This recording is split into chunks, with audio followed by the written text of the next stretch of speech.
안녕하십니까. 한경글로벌마켓 도쿄나우 김일규 특파원입니다. 지난 일요일이었죠. 4월 28일 일본에서 중의원, 하원 의원입니다. 국회의원을 뽑는 보궐선거가 치러졌습니다. 3개 선거구에서 투표 및 개표가 실시됐는데요. 일본 집권 자민당이 모두 패배했습니다. 제1야당인 입헌민주당이 3석을 모두 가져갔습니다. 이에 따라 기시다 후미오 일본 총리가 큰 타격을 입었다는 것이 현지 분석입니다. 자민당은 왜 전패했을까? 일본 국민들은 왜 기시다 총리에게 등을 돌렸을까? 오늘은 일본 정치와 경제 얘기 나눠보겠습니다.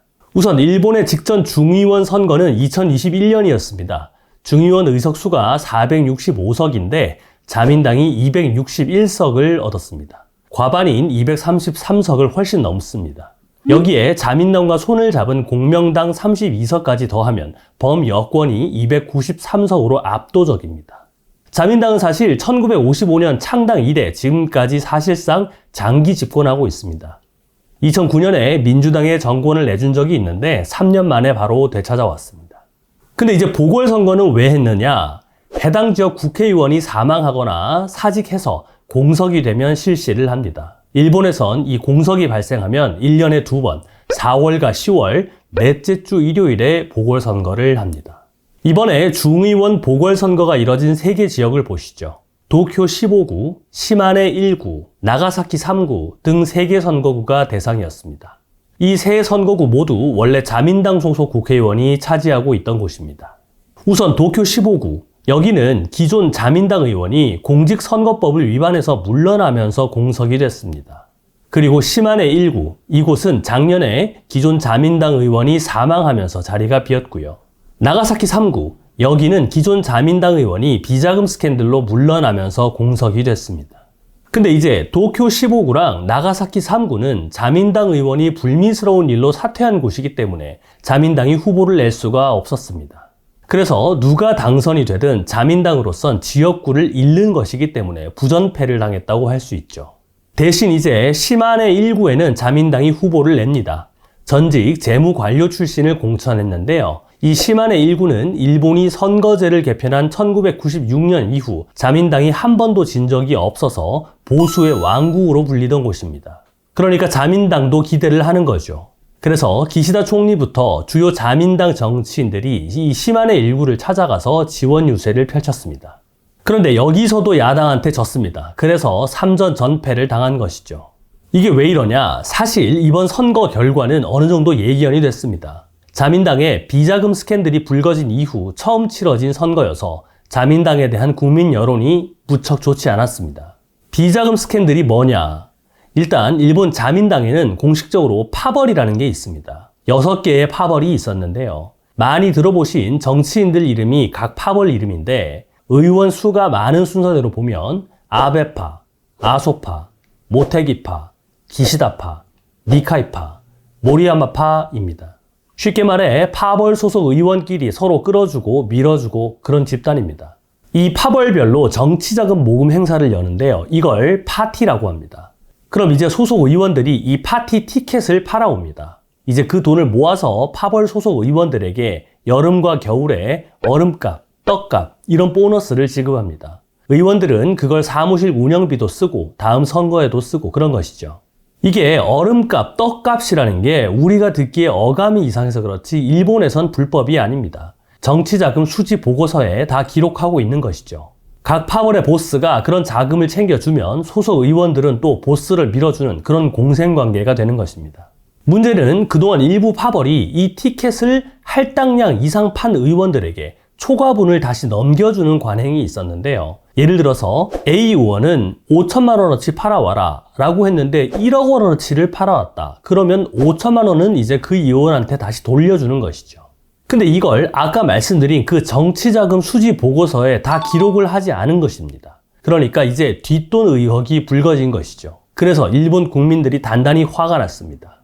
패한 가장 큰 이유는 일단 자민당이 민심을 잃었다는 게 가장 큰 이유가 되겠죠. 그러면 어떻게 해서 이렇냐 하면은 자민당의 정치자금, 비자금 문제라든가 그러면서 기시다가 지금 집권 3년 차인데 지금 계속 떨어지고 있거든요. 지금 그러면 20%대로 들어가 있어요. 원래 이게 의원 내각제에서 지지율 30%대에 들어가게 되면은 위험수에 들어간다고 보통 얘기가 되고 20%대로 떨어지면은 정권이 바뀌어야 된다. 얼굴을 바꿔야 된다고 할 정도로 황색 신호에서 완전 적신호로 바뀐 상태거든요. 그러다 보니까는 자민당에 대한 기대를 국민들이 별로 안 하는 것 같아요. 그런 결과가 이번 보궐선거에 나타난 거고, 그리고 더군다나 요즘은 또 엔저 현상이 계속 이어지다 보니까 국내 소비자 물가라든가 이게 사실 많이 올랐거든요.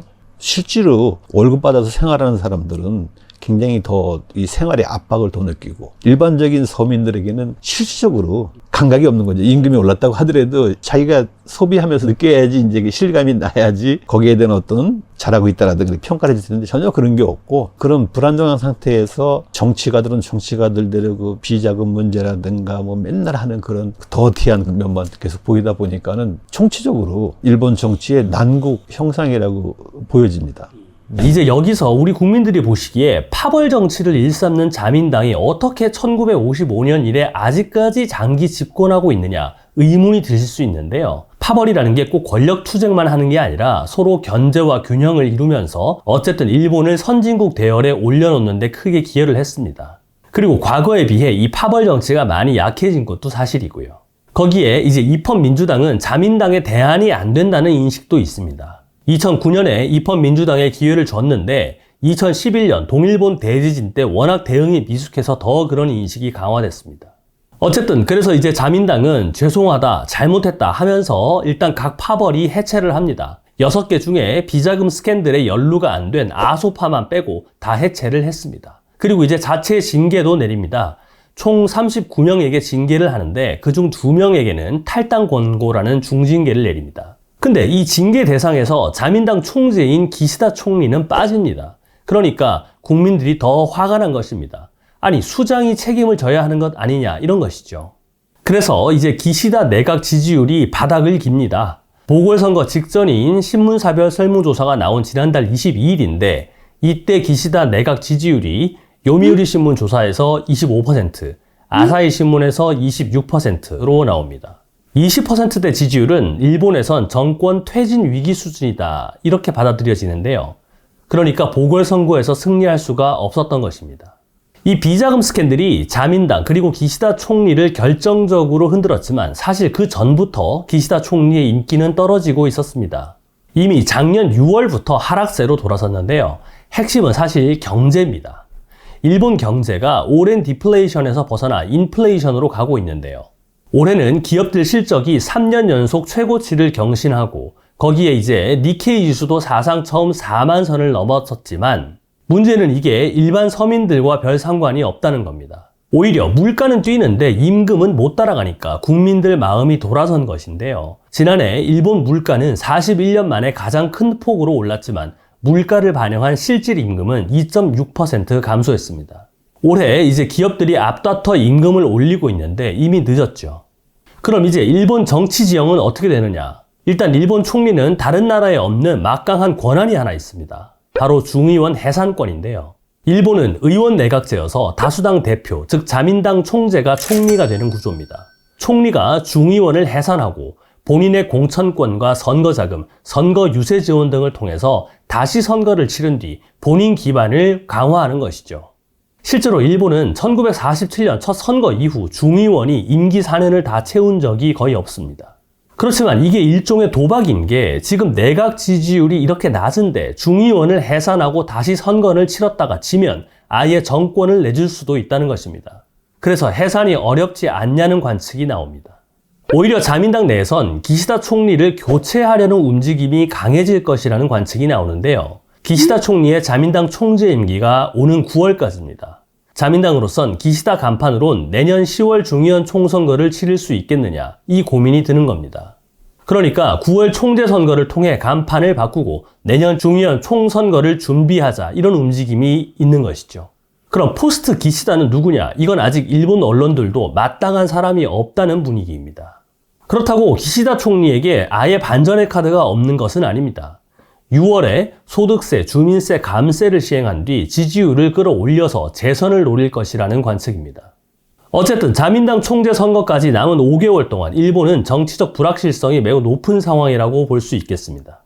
기시다 총리를 선두에 내세워서 총선을 치르면은 아마 지명도 있는 중진급 이상 의원들은 당선을 확보하겠지만은 초선 의원들은 굉장히 불안할 거란 말이죠.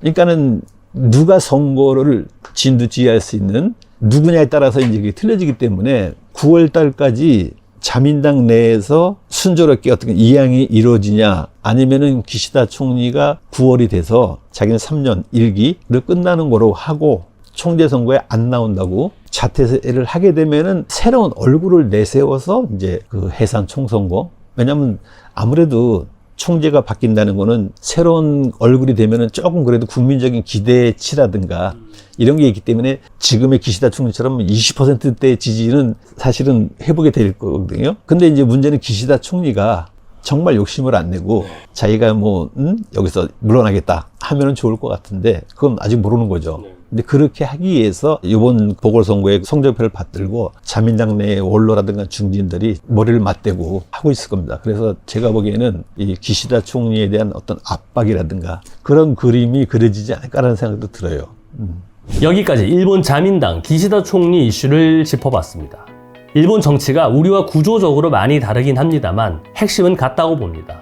돈장난 등 나쁜 짓을 했다. 또는 국민들 잘 살게 해주지 못한다. 그러면 어김없이 국민들의 심판을 받는다는 것입니다. 우리 정치인들도 꼭 명심했으면 좋겠습니다. 이상 도쿄나우 김일규 특파원이었습니다.